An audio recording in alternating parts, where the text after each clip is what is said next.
If you want your paintings to look three-dimensional and create an illusion of form, understanding values is the key.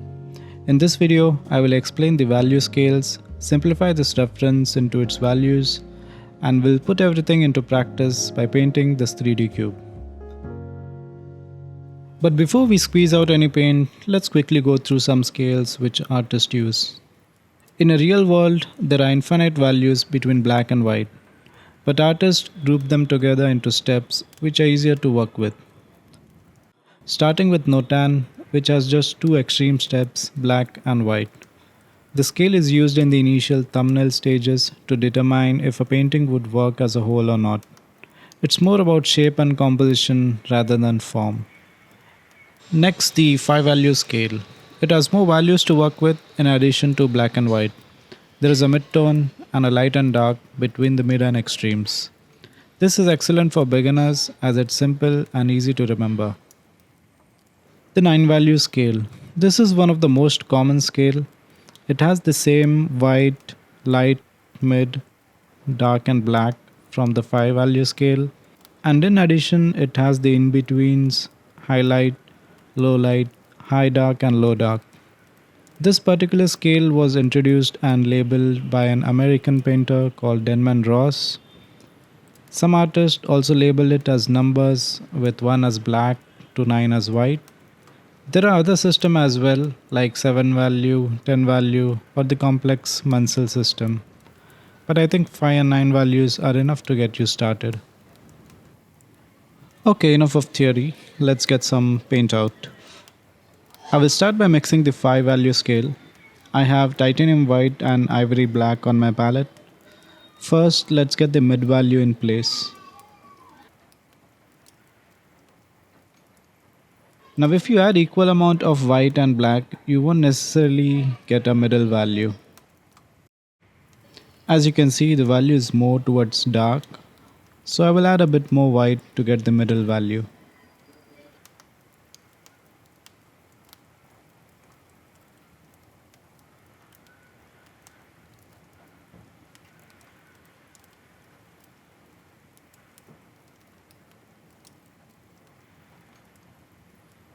This is much closer to the mid. There might be slight color difference, but if I turn this into black and white, you can see it matches. If I want to mix a lighter value, I will start with white and then add a little bit of black to it.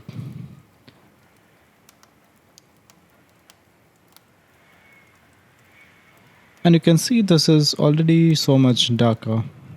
Now it's too dark, but that's not a problem. I will keep this aside and mix a part of it separately with white. Avoid keeping on adding white to the original mixture. You will end up with a big pile of paint in hope of achieving the desired value.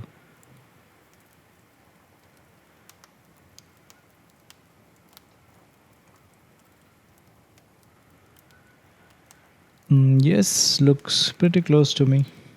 We can move on to the dark value. For mixing darker colors, start with the dark paint and then add a little bit of white to it. You can always add more white if required.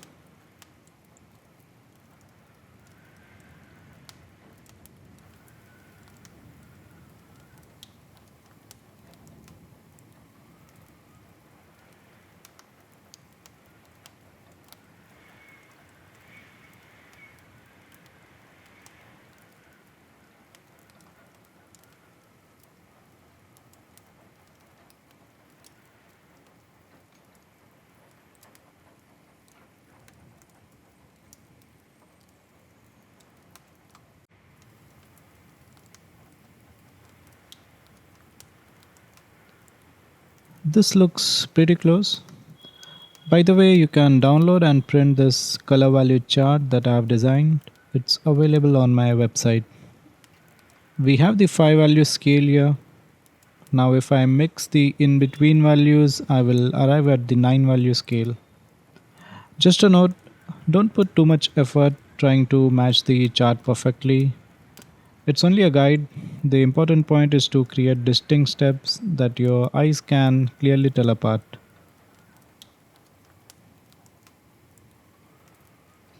Now let's put the value scale to work. I have the still life setup of a white cube with light at 45 degrees from the top. Let's first take few minutes to organize the values and simplify this reference photo. I have removed the color so we can just focus on the values. Let's start with the 5 value scale and mark the darkest value. The cast shadow of the cube looks the darkest, so let's assign it black. The top part gets the most light, so it will be white. We have marked the extremes. Now let's assign the mid value. The wooden base as whole looks like the middle value. And if you're having difficulty identifying values, squint at your subject. It will blur and group similar values, giving a better idea of the value relationship. Next, let's assign part of the cube in shadow as dark and the one facing us in light as light, and the background as dark and the foreground as black. Now, if you are an absolute beginner painting for the first time, I would suggest use just this 5 value scale first. But if you've already painted before, let's take it further to 9 values. For the 9 values, I have changed the top white to highlight. I don't think so it's that bright. For the background, I see a gradient from black to dark from left to right. Also, I see a slight gradient in the shadow side of the box, the bottom right part being a bit darker. There is a bit of reflected light in the cast shadow. And finally, the base has a gradient from mid to dark from left to right. Now, if you think the values can be assigned in a different way, example, the foreground can be low dark instead of black, or the wooden base looks just mid to high dark, that is fine. We are only establishing value relationships over here. What would be incorrect though is if you reverse the relationship. Example, assigning the shadow side of cube black and the cast shadow dark. That would look totally off. Alright, now that we have reference simplified, let's actually paint it on the canvas. I have a 8x6 canvas paper over here, toned with raw umber.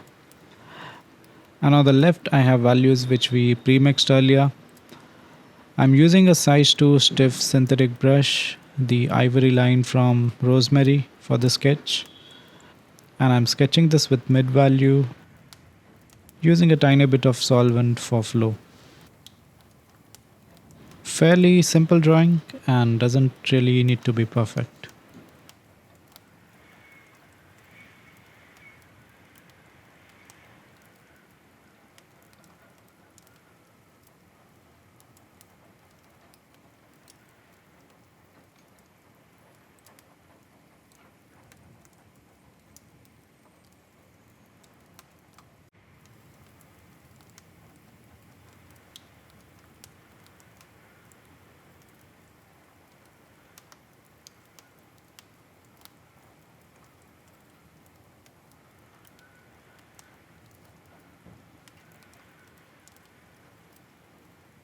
Now I don't use the extreme values in any of my painting at the beginning, hence I'm bringing down the black value a bit.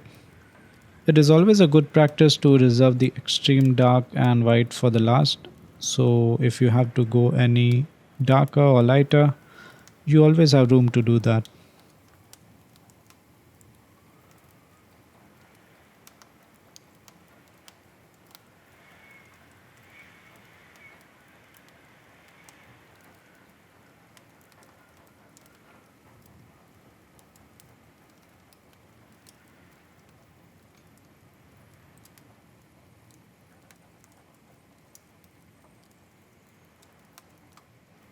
I'm using another brush size 4 for the lights, marking this top section with low light. When blocking in a shape, try to paint over the line instead of inside the line, so you don't leave any gaps when you paint around it later.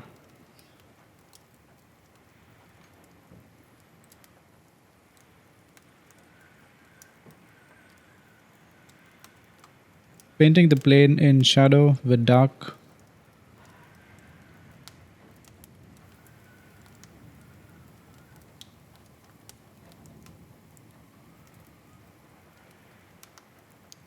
I pick some of the light paint from the edge. I will wipe it off so it doesn't mess up my dark values.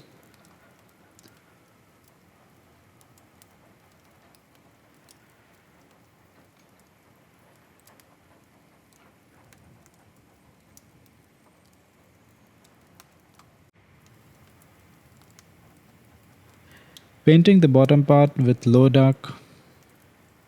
By the way, I'm not using any medium for this painting, just paint out of the tube.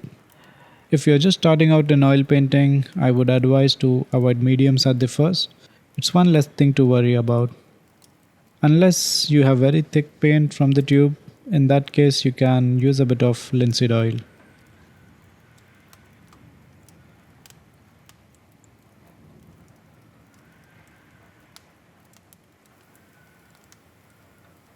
Now, for the gradient, I'm mixing a middle value between these two and using that to blend on the canvas.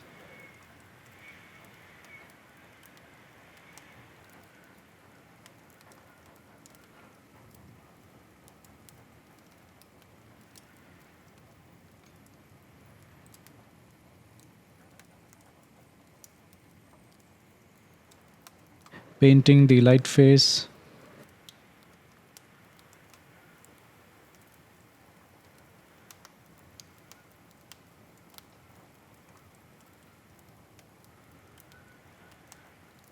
Try to paint the edges with a clean single stroke. Holding the brush somewhere in the middle and using your entire arm for the movement should help you to get those clean strokes. Now I have ran out of light value mix here. I'm using my brush directly to mix the same value on the go. This is how I usually mix for my larger paintings rather than pre-mixing 10 different colors in the beginning.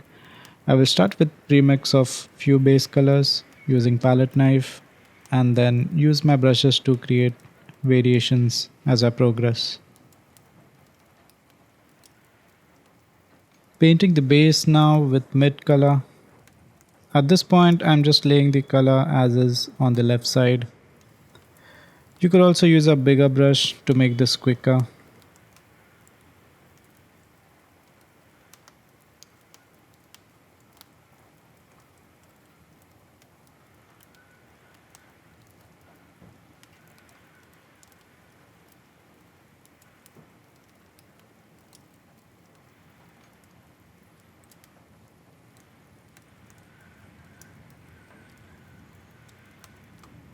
This canvas paper is actually quite absorbent and is requiring much more paint than my usual stretch linen. But anyways, not that bad of a surface for a painting exercise.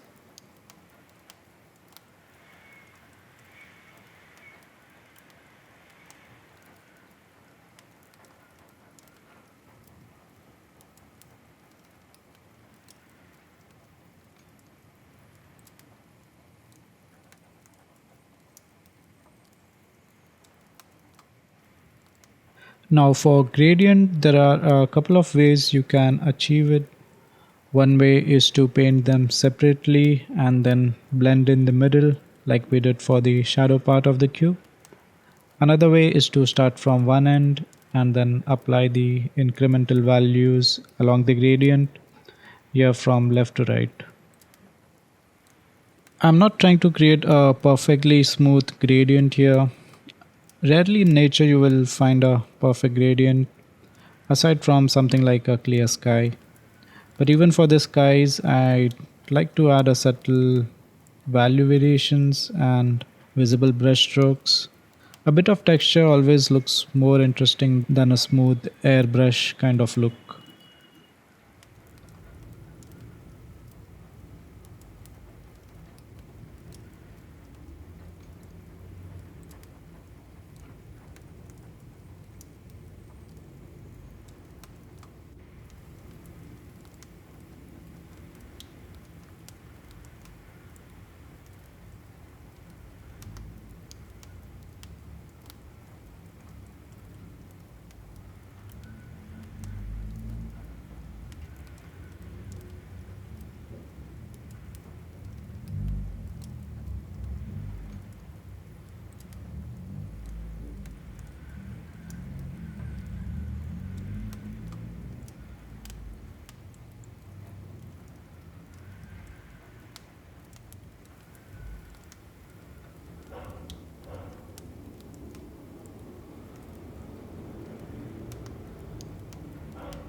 Notice that the dark value on the right side of the background is same as the right side of the base. It gives us a lost edge, which is much more interesting than shapes separated by hard lines. Make sure to look out for such areas and blend them together. It creates a depth and atmosphere in the painting. The objects feel like they are sitting in the same space rather than cut out and pasted on.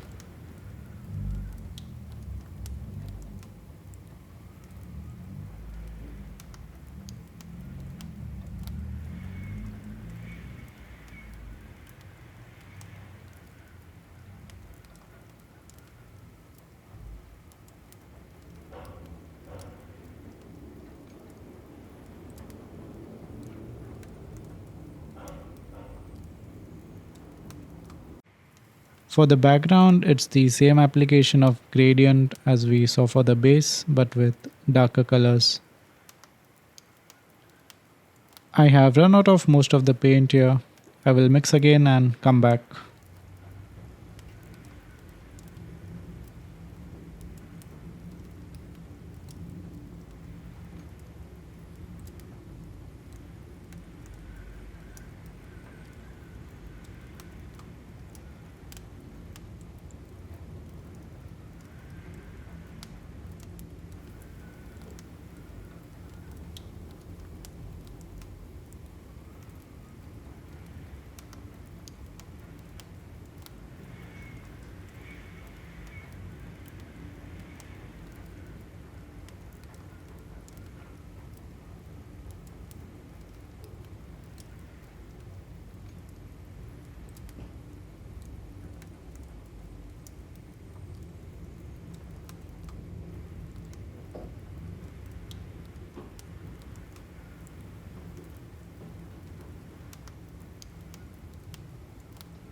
There's a bit of dark paint that got applied in the light area, so correcting it with my other brush.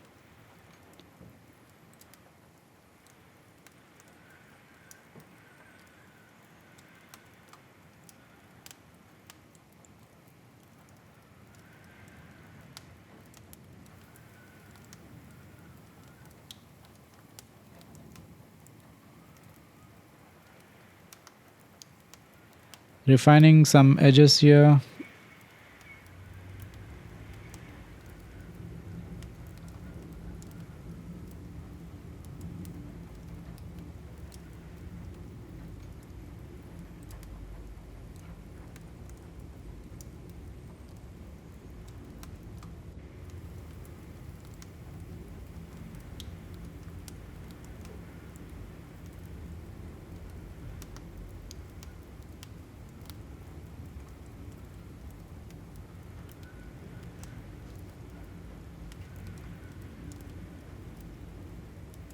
Almost forgot about the black in the foreground. Let's add that before we go further into details.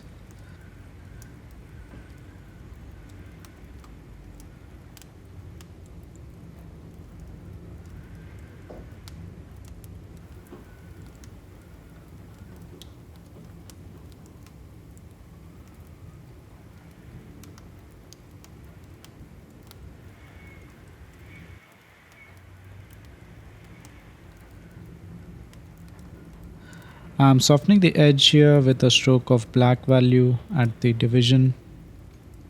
Alright, we are close to completion. Adding some reflected light in the cast shadow.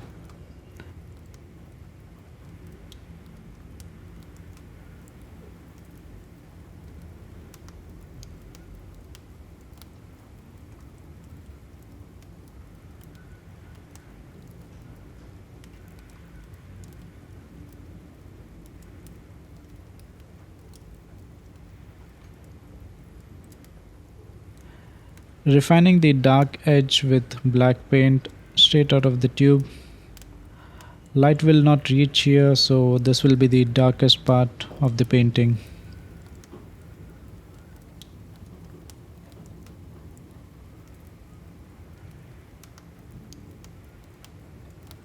This is close enough to a simplified reference, But let's take a bit further.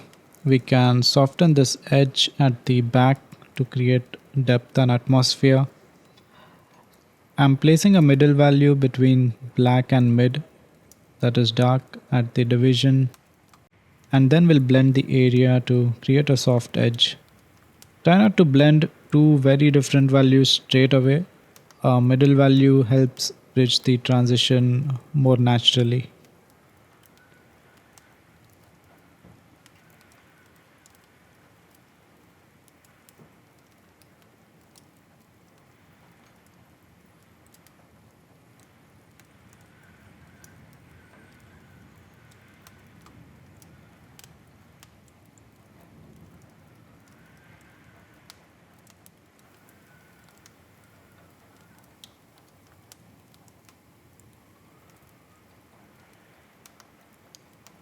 With a soft synthetic brush, let's add some blur to the far end of the cube. Just a little bit, not much. It creates a depth as the edge behind blends into the background.